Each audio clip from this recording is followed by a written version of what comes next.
Pleading Insanity, written by Andrew James Archer, narrated by Brian Jost. Introduction. August 24th, 1981 was my first day on this earth, and it was the day that my serious genetic predisposition for bipolar disorder began. More than 31 years later, I've experienced multiple personal revisions, all with nerves stretched thin in the pursuit of common but persistent desires. At times, I've sunk lower than I thought possible, and at other times I've soared. I've discovered versions of fortitude previously unknown. I grew up in a family that hid behind a veil of normalcy. Within our immediate family, the topic, bipolar disorder, was rarely discussed.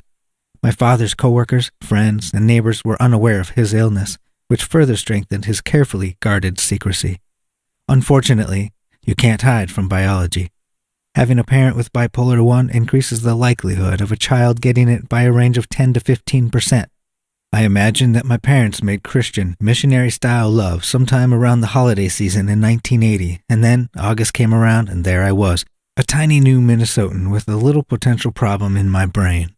Because there was so little communication about my father's illness, our family knew next to nothing about the specifics of the disorder. We did not learn about any signs, symptoms, or details surrounding his first documented manic episode at the age of 32. Any knowledge my mother had of his symptoms did not lead her to a worried preliminary diagnosis.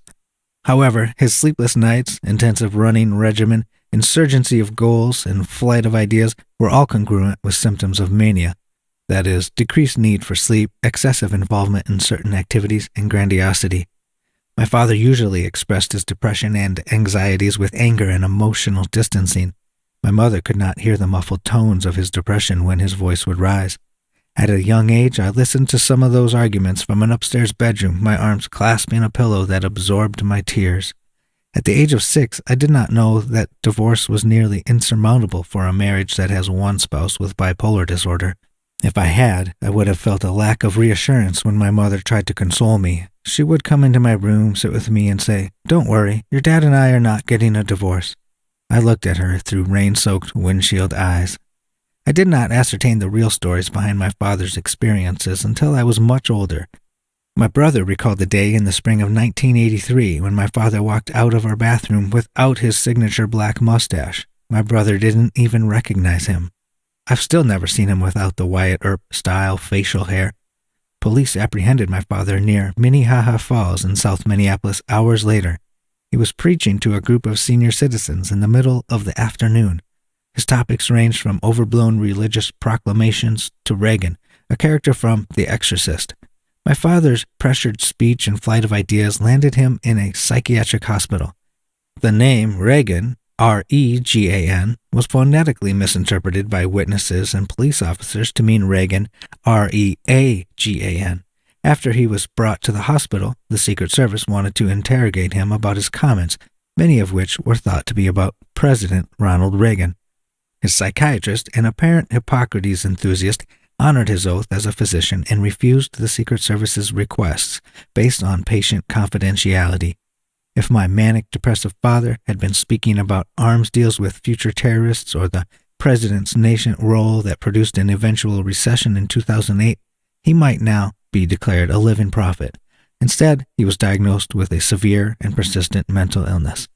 At the hospital, the doctors gave him the antipsychotic medication Haldol, which reliably eradicates psychotic behavior. They also slowly administered lithium, which is known as the gold standard treatment for bipolar 1 disorder. While in the hospital, he made a beautiful leather wallet for my older brother.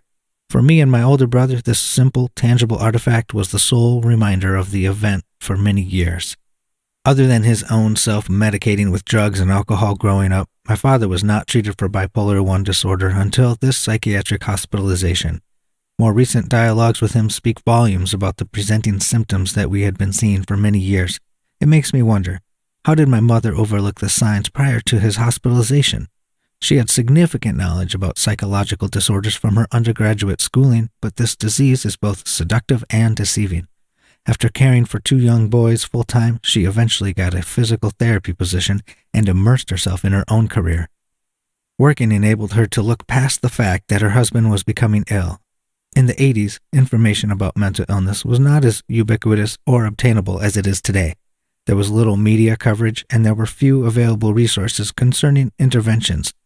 Antipsychotic medication did not have advertisement campaigns or trademarks that included icons with smoothly paved roads leading up to new name brands. Today, ostentatious commercials for pharmaceutical companies have butterflies or people walking down beaches while negligent descriptions of mental illness symptoms are narrated. To simplify a little, I will use the term bipolar disorder throughout the majority of this book, despite the existence of two types. My father and I were both diagnosed with bipolar 1 disorder, which requires at least one manic episode. A depressive episode is not required for bipolar 1 disorder, but such an episode often accompanies the mania. This means that some might describe an individual who has bipolar 1 disorder but lacks a depressive episode using an ignorant vernacular. That guy is so unipolar. The basic difference between the two types is that bipolar 2 disorder requires at least one major depressive episode in addition to one or more hypomanic episodes. A hypomanic episode is a less severe form of mania and often goes untreated. The lack of treatment is usually due to the individual being more organized and productive and less irritable. The diagnostic criteria surrounding bipolar disorder are listed in the appendix of this book. There are several reasons why I decided to write about my experiences with bipolar disorder. One reason is purely selfish. It is a way of self-disclosing. I hope that this book can be a stimulus for the expansion of awareness in my social and professional networks. Increased awareness creates a built-in safety net in the event I begin to have symptoms. Here is a potential excerpt from a future instant message on Facebook between two friends. Wow, Archer is acting like a lunatic. We should send him a text. In addition, I can offer a deep insight from a personal and professional perspective. I have input in the areas of causation, successful treatments, and interventions with respect to both types of bipolar disorder. My intention is to exhibit what can, will, and should happen when behaviors present themselves, as well as valuable tips about what not to do. I believe individuals diagnosed with bipolar disorder, their families, students, in psychology and social work especially, and mental health professionals will all benefit from this information. The original title of this book was Mastering a Mental Illness. The idea behind the title was that I am constantly in the process of mastering the illness in order to remain stable. I used the present tense because it is not possible to completely overcome the illness.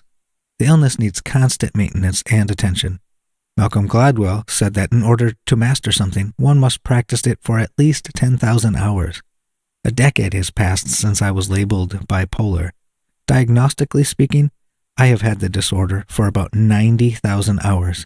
However, my therapy, about 250 or so hours, psychiatric and doctor visits, about 50 hours, successful graduate school experience, not sure how to quantify that, and guest lectures on bipolar disorder, minus many years of drinking, drug abuse, and emotional avoidance, do not seem to add up to anything that could be meaningfully described as a victorious conclusion. A lifelong chronic mental illness takes time, proactive treatment, perseverance through times of instability, and a heavy dose of familial as well as social support.